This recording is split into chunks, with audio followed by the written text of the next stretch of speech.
दोस्तों नमस्कार, स्वागत है हमारे ओपीएस एसटी सेंटर में। दोस्तों क्वेश्चन हम भारतीय वन का सलूशन करेंगे। क्वेश्चन नंबर जो है आपका 32 जो क्षेत्र मिति वृत्त से संबंधित वृत्त से संबंधित प्रश्न है। आपका जो 5 नंबर एग्जाम में पूछा जाता है, जो क्लास 10th का है। दोस्तों कल हम लोग टीचर डे पर जो बहुत सारे स्टूडेंट और हम लोग जो थे यहाँ पर उपस्थित थे, और टीचर डे के बारे में ही आपको बताया गया है और उसका वीडियो भी आप लोग को दिखाए हैं। तो ये सब तो हो गया टीचर डे, और टीचर डे के साथ साथ हमें तो पढ़ाई भी करना है, नहीं जो एग्जाम की तैयारी करना है। इसलिए क्वेश्चन नंबर हम अभी लेके आए हैं 32 और 32 के पहले जो क्वेश्चन जो है प्रत्येक वीडियो का अपलोड हो चुका हुआ है। तो इसको पहले हम लोग देखेंगे 32 नंबर क्वेश्चन क्या बताता है, इसको पढ़ेंगे और आपको बताएंगे। कहता है 32 नंबर है क्वेश्चन, 10 सेमी त्रिज्या का एक वृत्त की एक जीवा केंद्र पर है। दोस्तों 10 सेमी का त्रिज्या वाला एक वृत्त सबसे पहले कह रहा है। 10 सेमी त्रिज्या का एक वृत्त लीजिए। चलिए यहाँ पर हम वृत्त लेते हैं, जो यहाँ पर ही वृत्त लेते हैं। यहाँ जो है आपका यह एक वृत्त है और वृत्त ले लिए 10 सेमी एक जीवा केंद्र पर समकोण। दोस्तों केंद्र कहने के मतलब जहाँ से यह लाइन पेंसिल पकड़ के जो घुमाया होगा गोल, उसको केंद्र बोलते हैं। आपके पास ये भारतीय भवन बुक होगा, तो मेरे पास भारतीय भवन बुक है, भारतीय भवन का क्वेश्चन ही सलूशन कर रहे हैं। आप भारतीय भवन क्वेश्चन से बुक से आप क्वेश्चन को देख सकते हैं। चलिए यहाँ पर जो कह रहा है आपको समकोण बनाने के लिए, तो चलिए यहाँ पर हम लोग समकोण बनाएंगे। यहाँ यानी कि 90 डिग्री, समकोण कहने का मतलब 90 डिग्री का होना चाहिए। चलिए यह समकोण हो गया आपका 90 डिग्री का हो गया। यह केंद्र ओ दे दीजिए और इसका नाम कुछ भी दे, ए बी दे दीजिए। ए बी हो गया।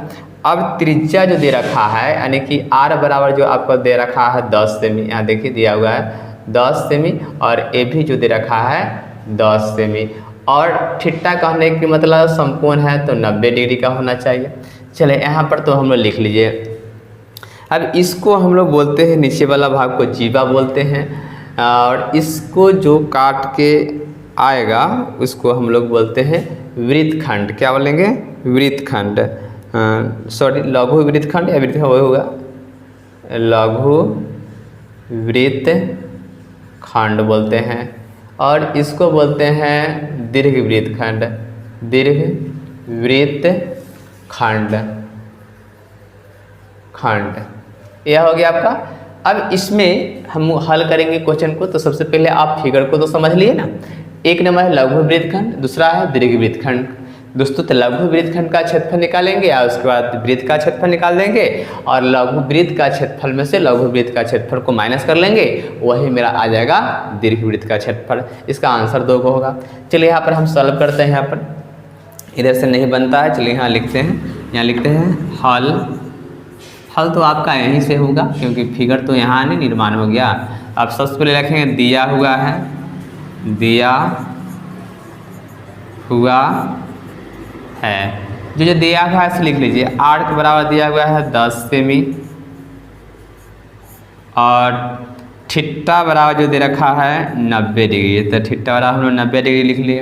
अब त्रिज्यखंड का क्षेत्रफल लिखना है, तो निकालना है हमें, सॉरी लघु वृत्तखंड का क्षेत्रफल। यहाँ पर हम लिखते हैं लघु वृत्तखंड का क्षेत्रफल। इसका मतलब दोस्तों क्षेत्रफल हो गया, नहीं तो पूरा आप लिख सकते हैं क्षेत्रफल। चलिए इधर से लिखते हैं, आप तो झका जाता है, नहीं दिखाई देता है ना।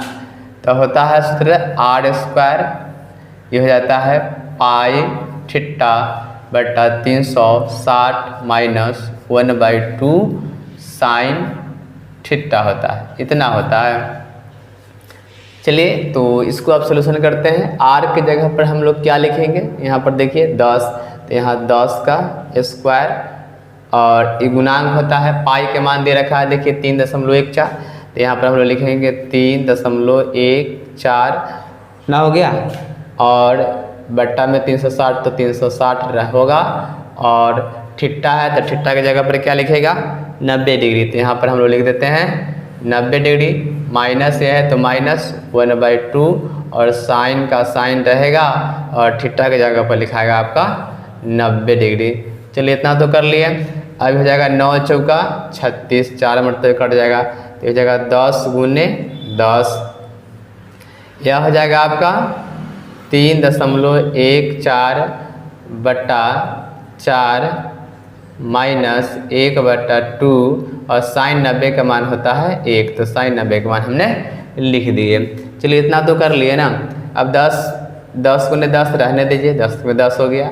और इसमें क्या कीजिए, आप इसका गुना कर दीजिए और एलसीएम ले लीजिए। तो एलसीएम ले लेंगे तो 4 एलसीएम आ जाएगा, 1 मर्दे कटेगा, तो जैसा है उसी प्रकार इसको नोट कर देंगे। माइनस 1/1 तो नहीं, क्योंकि 2 मर्तबे कटा, तो यह 2 के 2 तर गया। चलिए इसको सलूशन करेंगे तो हो जाएगा मेरा। चलिए इधर से लिखते हैं, क्योंकि इधर से दिखाई नहीं दे रहा, बनता नहीं लिखने, हम दाहिना से लिखते हैं। तो 10 गुने 10 हो गया और इसको घटाएंगे तो आ जाएगा 1.14, दशमलव वाला के साथ है, बिना दशमलव वाला उसका होता है। 2 दशमलव नहीं है ना, 3 है, तो 3 में से 2 घटेगा तो 1, और उसके बाद इस प्रकार उसी प्रकार नोट कर दिए। ये 4 का 4 आ गया। अब क्या करेंगे, दशमलव को हम गायब करेंगे। दशमलव गायब करेंगे तो बटा में दशमलव के बाद कै गो अंक है, 2 गो, तो 1 पर 2 गो 0, ये 2 गो से ये 2 गो कैंसिल हो जाएगा। बच गया आपका 1, 1, 4 बटा हो गया आपका 4। इससे भाग लगाइएगा तो आपका आ रहा है 28.5, इतना आ रहा है, कितना आ रहा है, 28.5 आया सेमी। तो ये आ गया आपका लघु वृत्तखंड का क्षेत्रफल। यहाँ लिख देंगे लघु